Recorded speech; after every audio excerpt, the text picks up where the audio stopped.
There was no one I could tell this to, not for a long while.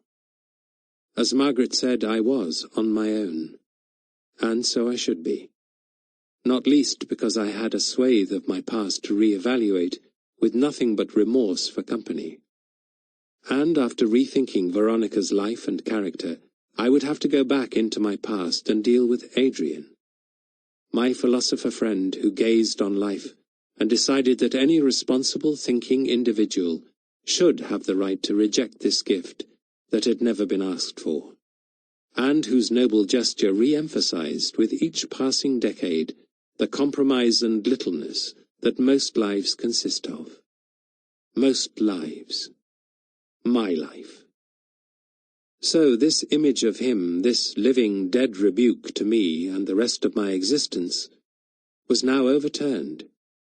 First-class degree, first-class suicide, Alex and I had agreed. What sort of Adrian did I have instead?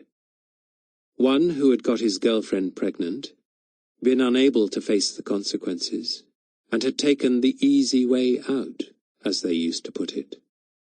Not that there can be anything easy about it, this final assertion of individuality against the great generality that oppresses it. But now I had to recalibrate Adrian, change him from a Camus-quoting repudiator for whom suicide was the only true philosophical question into what? No more than a version of Robson, who wasn't exactly Eros and Thanatos material, as Alex had put it, when that hitherto unremarkable member of the Science Sixth had left this world with a parting, "Sorry, Mum."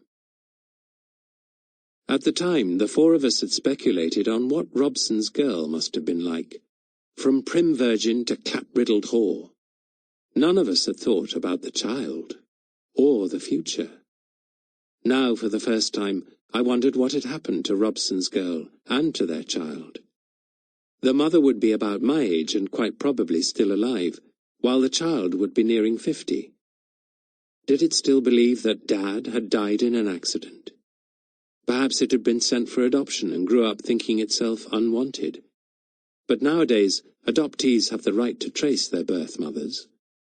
I imagined this happening, and the awkward, poignant reunion it might have led to. I found myself wanting, even at this distance, to apologize to Robson's girl for the idle way we had discussed her, without reckoning her pain and shame.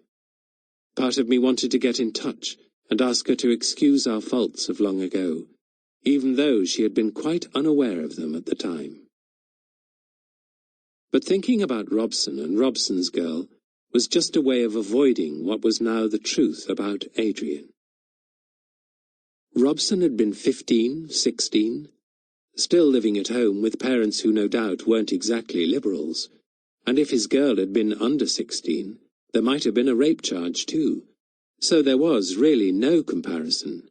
Adrian had grown up, had left home, and was far more intelligent than poor Robson.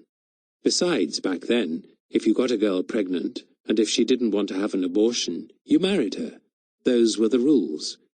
Yet Adrian couldn't even face this conventional solution. "Do you think it was because he was too clever?" my mother had irritatingly asked. No, nothing to do with cleverness, and even less with moral courage. He didn't grandly refuse an existential gift. He was afraid of the pram in the hall.